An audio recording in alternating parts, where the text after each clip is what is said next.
नमस्कार मित्रांनो, मी तुम्हाला झटपट अशी होणार भात आणि आमटी करून दाखवणार आहे। डाळीची आमटी आहे, तर तुम्ही बघू शकता। मी 1 वाटी तांदूळ आणि एक थोडीशी डाळ मी एकाच कुकरमध्ये लावून घेतलं होतं। थोडंसं भात आणि डाळ एकाच आता ग्लासमध्ये मी डाळ शिजायला टाकलं होतं, परत दोन कशाला लावायचं म्हणून। तर तुम्ही बघू शकता आणि चांगलं 1 वाटी तांदूळ आणि 1 वाटी डाळ ग्लासमध्ये टाकून टोमॅटो टाकून शिजवून घेतलेलं आहे। 4 शिट्टी काढून घेतले होते गॅसवर, तर हे शिजून झाले ते व्हिडिओमध्ये बघू शकता। आणि जे काही डाळ आणि टोमॅटो टाकून शिजवून घेतलेली डाळ ग्लासमध्ये ते चांगले चमच्या साहाय्याने घोटून घेते।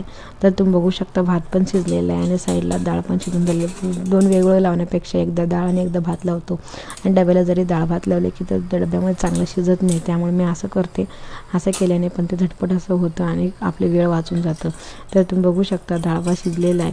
तर मी डाळ चांगलं घोटून घेतलेलं आणि इकडे फोडणी बनवून घेते। फोडणी बनवण्यासाठी सर्वात प्रथम पातेले ठेवले, पातेल्यामध्ये चांगलं तेल टाकले। तेल चांगलं गरम झाल्यानंतर सर्वात प्रथम मोहरी टाकून घ्यायचे।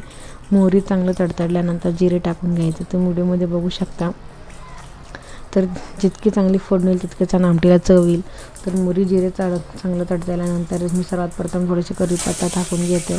कढीपत्ता चांगला थोडंसं हे झाल्यानंतर फ्राय झाल्यानंतर लसूण घ्यायचं। लसूण कळी घेतले होते 4-5 चांगलं ओबडधोबड ठेचून घेतलेले आहे। कढीपत्ता थोडंसं टाकले, कोथिंबीर टाकून चांगलं हे फोडणी चांगलं खमंग फोडणी मारून घेतलेलं आहे।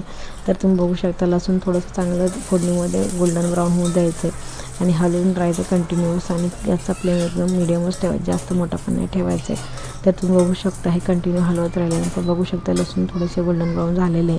त्याच्यानंतर ते मसाले ॲड करायचे। सर्वात प्रथम थोडीशी कोथिंबीर पण मी थोडंसं टाकले आता फोडणीमध्ये, नंतर थोडीशी वरून टाकणार आहे। सर्वात प्रथम थोडीशी हळद टाकून घ्यायची। हळद टाकून घेतल्यानंतर तुम्हाला जितकं तिखट आवडतं घरगुती कांदा लसूण मसाला तुमच्या घरी तो साठवणीतला मसाला असतो वर्षभरातला, ते तुम्ही टाकायचे। तुम्हाला जितकं तिखट आवडतं तितकं टाकून घ्यायचं आहे। तरी ते टाकलेलं आहे। त्याच्यानंतर मी सांबार मसाला टाकलेला आहे। सांबार मसाला टाकल्यामुळे जे काही आपण आमटी करतो त्याला चांगलं सांबारसारखं टेस्ट येईल, त्यामुळे सांबार मसाला टाकलेले आहे। हे सर्व फोडणीतच टाकायचे जेणेकरून आमटीला चांगली चव येते। आता तुम्ही बघू शकता हा सुहाना सांबार मसाला आहे। तुमच्याकडे जो कुठल्या ब्रँडचा सांबार मसाला आहे तो तुम्ही टाकू शकता।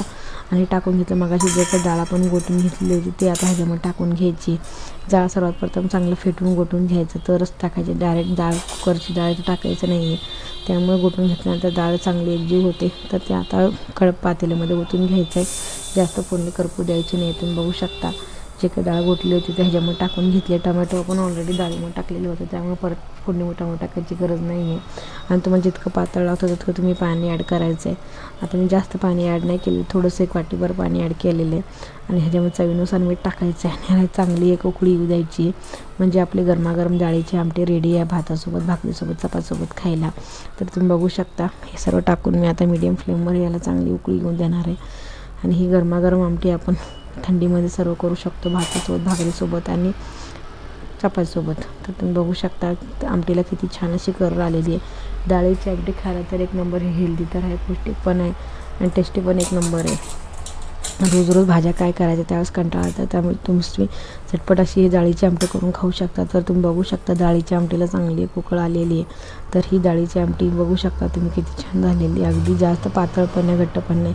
तर हे झालेलं आहे, तर मी गॅस बंद करून ठेवलेला आहे। आता मी तुम्हाला सर्व करून दाखवते मित्रांनो। तुम्ही बघू शकता मी डाळीची आमटी एका वाटीमध्ये घेतलेली आहे गरम असल्यामुळे। आता जे काय मगाशी भात घेतले होते तुम्हाला मी साईडला सर्व करून दाखवते। तुम्ही बघू शकता भात पण झालेलं आहे माझं ऑलरेडी, तो पण थंड झालेला आहे, कारण दोन्ही आपण एकदम शिजून घेतलेलं होतं। डाळ आणि आमटी दोन्ही रेडी आहे। तर हे गरमागरम आमटीसोबत आपण गरमागरम भात सर्व करून दाखवते तुम्हाला, आणि हे खायला पण 1 नंबर टेस्टी आहे मैत्रिणींनो भात आमटी। आणि ह्याच्यासोबत आपण थोडेसे कांद्याची फोड, लसूण कांदा पण घेऊ शकतो, लसूण पण।